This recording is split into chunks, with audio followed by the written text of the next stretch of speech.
Hi guys, it's Allie. In today's video I have the Zoya Party Girls collection for Holiday and Winter 2017 for live swatch and review. Now I already did a preliminary review of this during a live stream. It was some time ago, maybe a month and a half or so ago, so it's been a while. But I did a quick preliminary review of the polishes in that live stream. I also announced during that live stream that I was going to do a giveaway for those who were live with me. And I'm going to announce the winners of that giveaway at the end of the video. So without further ado, let's jump into the review. Zoya is owned by Art of Beauty. They are a cruelty-free brand. They're also vegan, and their polishes historically were 5 free, and now I believe everything that they're making new is 10 free, which is awesome. Be on the lookout. I have a nail polish ingredients video, or a few coming up, a few that we touch on different things coming up, so just be on the lookout for that. But I will go ahead and show you the Zoya brush now. If you are new to Zoya, which I don't think I have a lot of people who are. Maybe I do and they just don't comment, but here is the Zoya brush. You can see it is a smaller rounded brush. It's ideal for those with smaller nail beds. It's not my favorite, but it does hold polish pretty well. So Zoya did send this collection to me in this gorgeous PR package, which I showed on Instagram and I think Facebook. It's quite gorgeous, but since they sent this to me in PR, I'm going to skip the order information because I would assume, I think it's pretty standard, but I'm not sure, so I'm just going to skip that part. And we will get into the collection information. So prior to them sending the collection to me, they actually sent a media release to, I guess, everyone on their PR team, and it had a description of all the polishes and of the collection as a whole. So I'm just going to read what they said about the collection. Zoya describes the Party Girls collection, this Party Girls collection for Winter and Holiday 2017, as mysterious, moody, and electric in one. They say the collection mixes a variety of finishes and tones to make sure all eyes are on you at any winter or holiday soiree. Nice. This is a 12-piece collection, and here are the timestamps if you're interested in skipping ahead.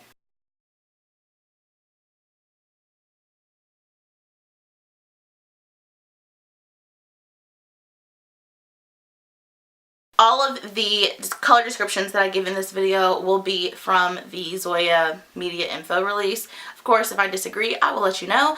And there will be Pantone references up here if you're interested in looking at them on your own screen to see what the color looks like. Zoya is having a Black Friday sale soon this week, which is posted everywhere on social media. I'm going to have a video on Black Friday sales coming up probably before this video. No. After this video, and so you'll be able to see what the sales are. Zoya's is 50% off with free shipping, so you can make a decision about whether or not you're interested in purchasing these. But I'm going to be basing the price off of the Black Friday sale for the sheer fact that a lot of their sales are like 50% off-ish.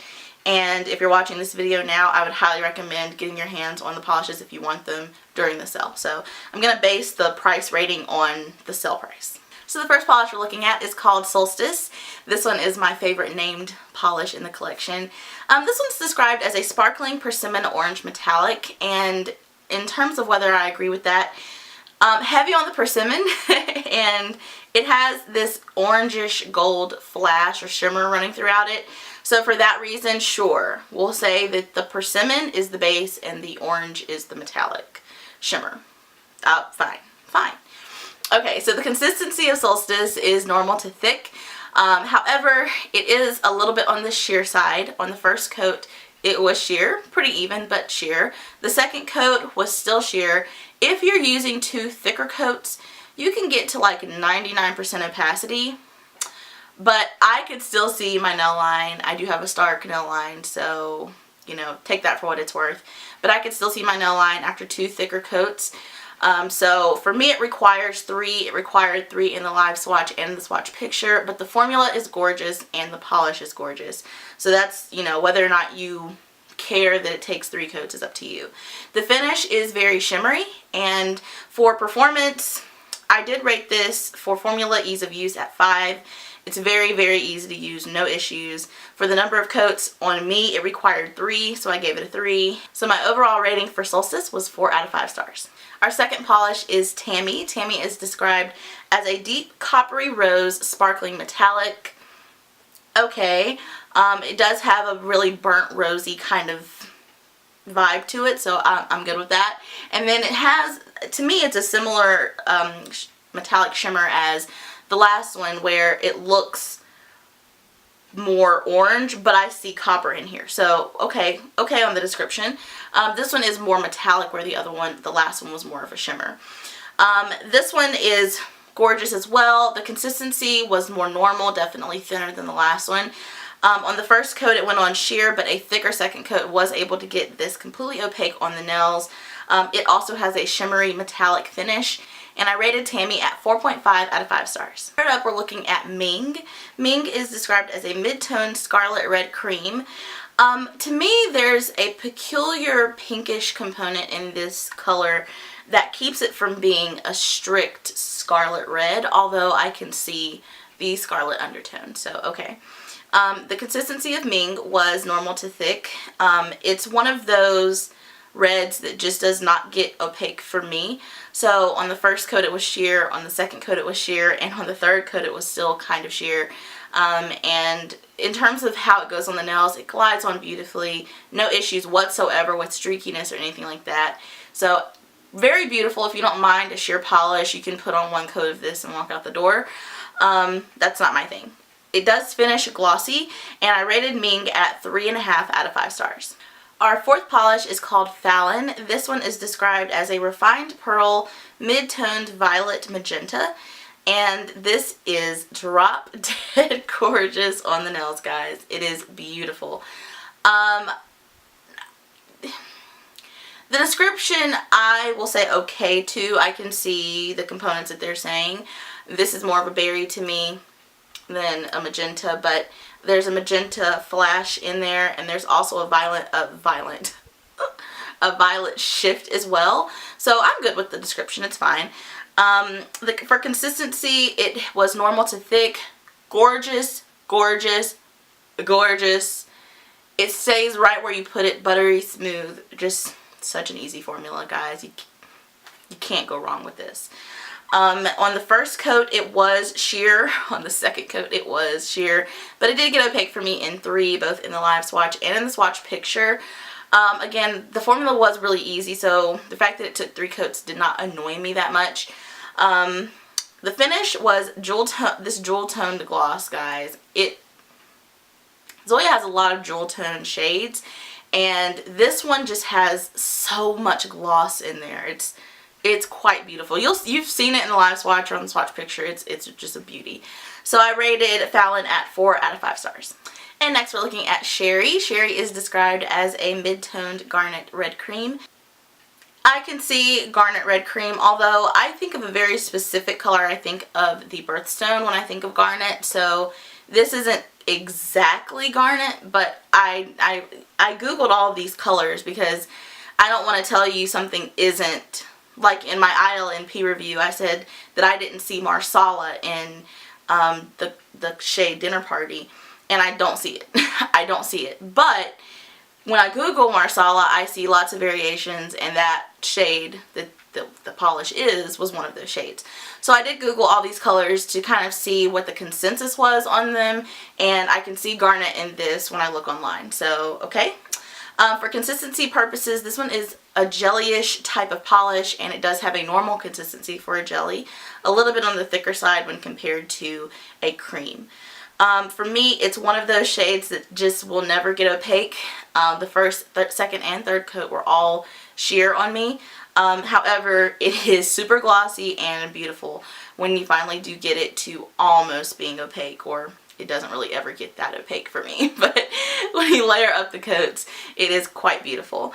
I rated Sheri at 3.5 out of 5 stars. And next we're going to talk about Nadia. Now, Nadia is, to me, a topper, but they do make a special note to say that you can wear it alone or layered over other colors. So, just FYI, you will see swatches of this over another shade.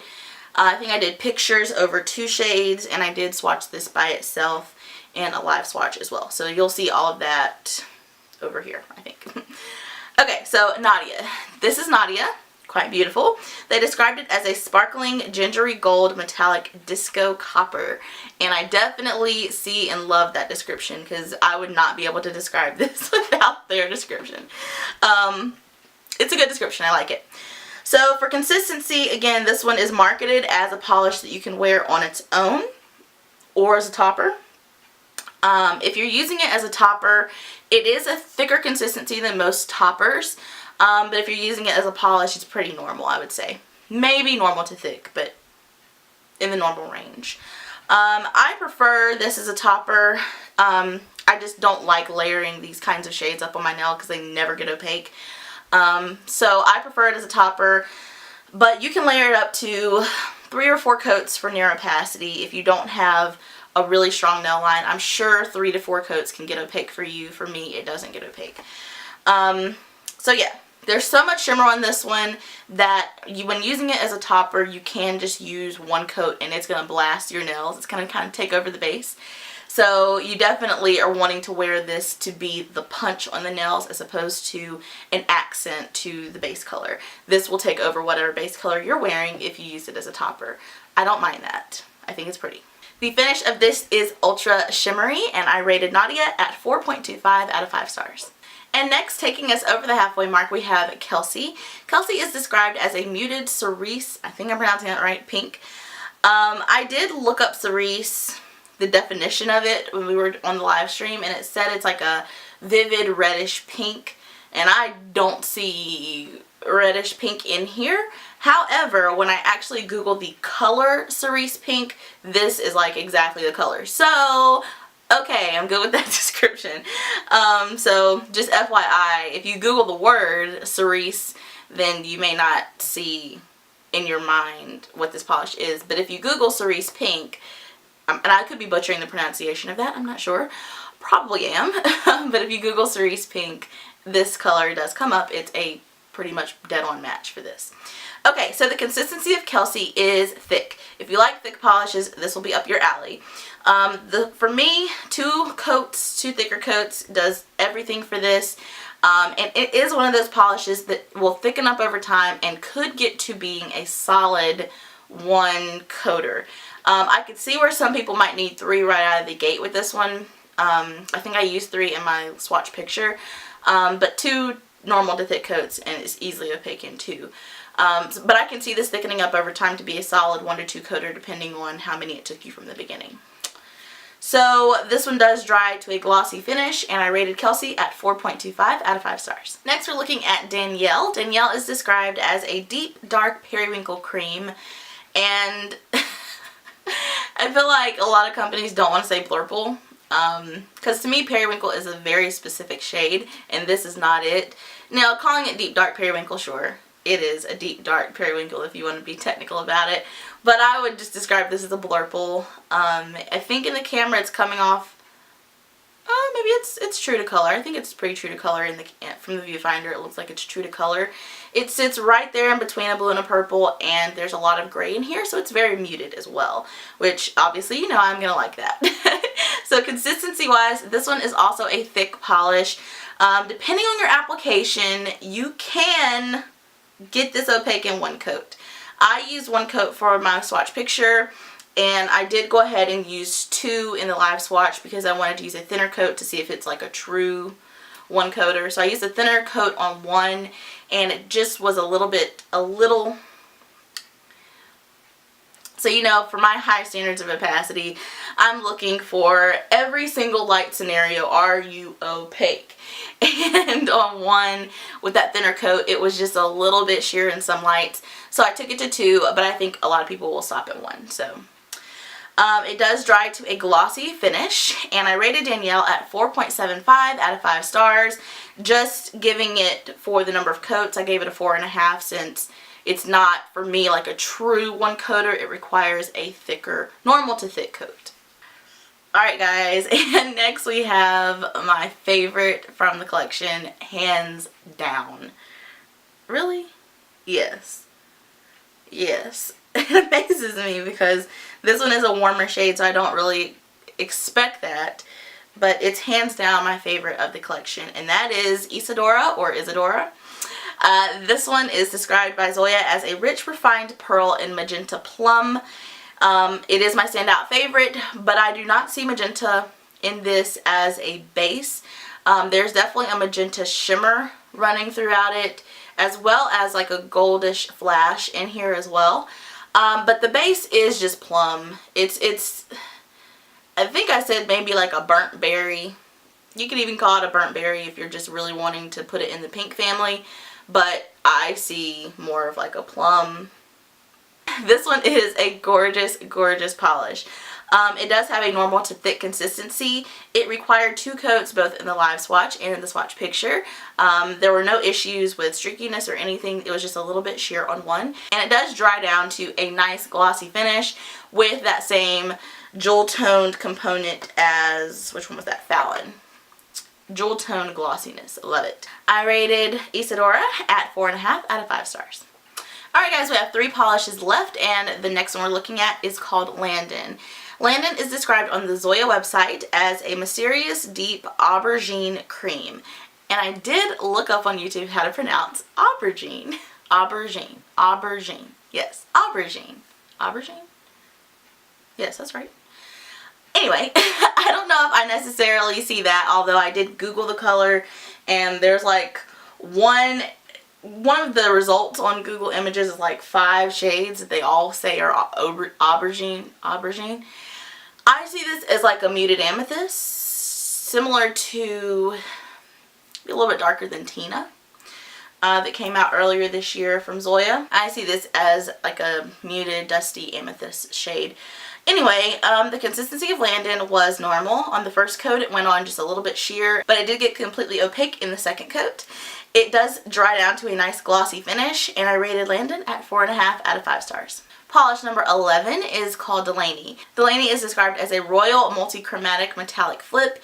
The primary colors in here are kind of like a true purple, and it does shift to a nice bright blue and then a teal, and then at extreme angles it does have a tiny yellow reflect, but it's not super apparent.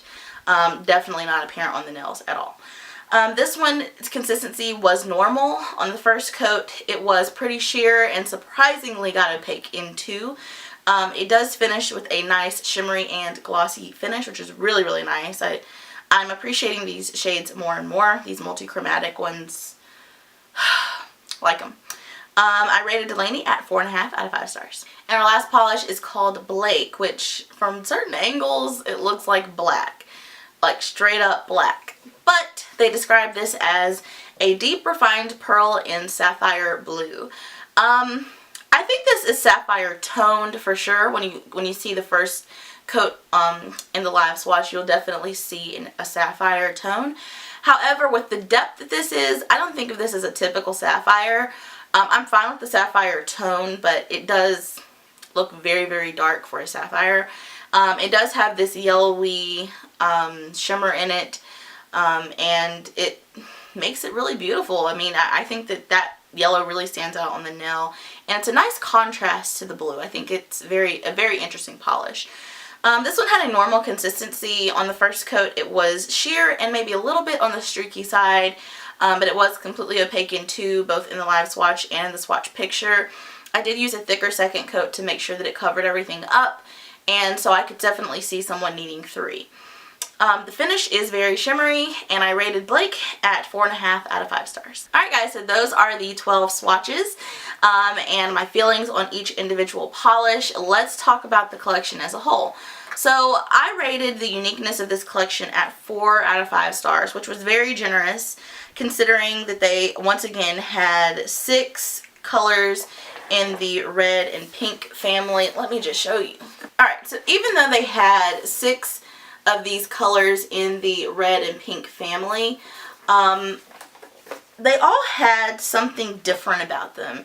I'll quickly run down what that is. So for Solstice, it was that persimmon color with the gold, the orangey gold kind of shimmer in there. It's not super unique, especially in today's polish world. It's not super unique, but the persimmon color is different for the holidays.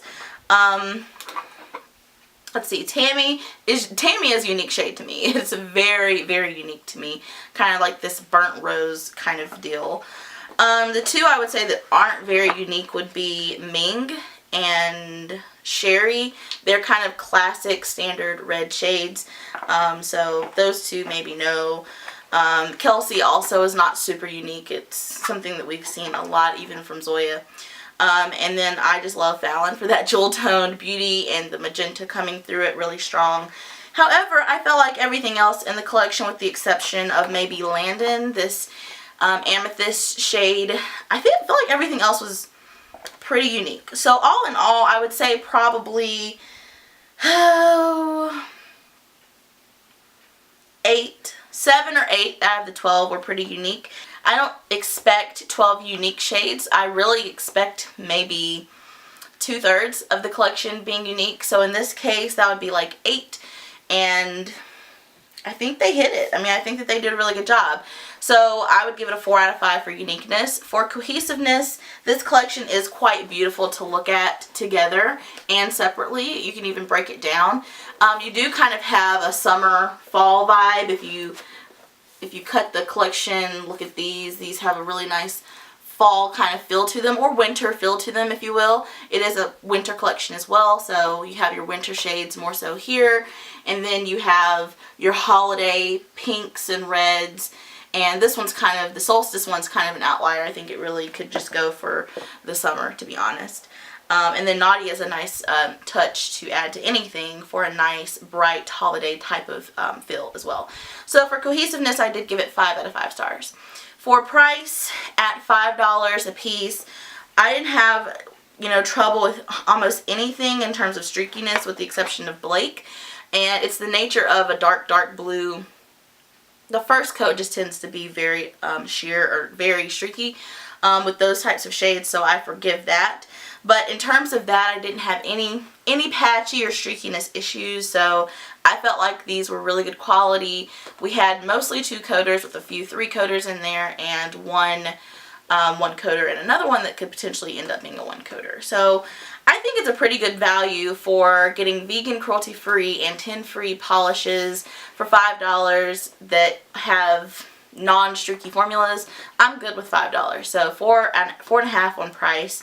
For accessibility, I'm giving this collection 4 out of 5 stars because you probably will be able to pick up some of these in Ulta, and obviously you can get them at the Zoya website as well. So they don't get a 5 because they're not sold everywhere, but I still think you can find new, I haven't been in Ulta in so long because I spend too much money in there, but I think you can still get Zoyas in Ulta, new Zoyas in Ulta. You can correct me if I'm wrong. So the overall polish performance rating was a 4.23, which is really, really good. Overall, I mean, everything just works really, really nicely. The overall collection rating ended up being a 4.35, which equates to about an 87 out of 100. That is a B+, and this is a B+ collection in my opinion. I really, really enjoyed it. So I hope that you guys enjoyed this review. Now, I do have a giveaway. I'm going to put the names of the winners and which polishes you won. I was giving away 6 of these and then 6 random Zoyas that I had for a total of 12. So I'm going to list your names and what you won. Please let me know if you won. Please send me an email and let me know. Would you prefer for me to purchase brand new polishes from this collection for you? I have swatched these 3 times now, and I just felt bad about swatching 3 times and then giving it to someone. So if you want me to buy these 6 in the Black Friday sale and then just ship them to you, I will be happy to do that. If you just want these, then just let me know in the email, which will be on the screen somewhere. Send me an email with your YouTube name, first name, last name, and your email address, and also indicate whether or not you want to wait until I receive the polishes on Black Friday, if you want me to buy them, or if you just want me to send these, I'll be happy to send these. I don't mind buying them because, like I said, I feel bad sending polishes that I've swatched 3 times. So just let me know. And I hope you guys enjoyed this review. I know it's been a while, and I'm sorry. I go through lulls in my life with everything. You know, I quit watching TV for a few months. I quit reading for a few months. I quit doing this for a few months. And I just need, you know, time to be expressive and creative in other facets of my life. And for the past couple of months, starting a new job and having some friendship things going on, I just didn't feel like being fake in front of the camera. And so I just kind of took some time off. So I hope that that hasn't been too much of a deterrent from you guys. I, for one, have wanted to veer away from filming and posting seasonal collections months before the season arrives. And I think I've said that on the channel before. I just, something feels wrong about that to me. Like I didn't want to post holiday polishes before, you know, like around the holidays, you know, a little bit before, so that you have a chance to get them before the holidays. But I don't know. So I'm still working through this whole putting out reviews a month or two before the season starts. Like, it just feels wrong to me. But anyway, I hope that that doesn't deter you too much. Thank you guys for watching. I hope this video was helpful. If you've picked some of these up already, which I know a lot of you have, I'd love to hear how you feel about them. And if you haven't, I'd love to hear whether or not you're interested in picking these up. Anything from this collection, or just in general, what Zoyas are you going to pick up during the Black Friday sale? I would love to hear what you guys recommend and what you guys want. So I will see you guys in the next video very soon, and I promise it's going to be very soon, and I'll see you guys then.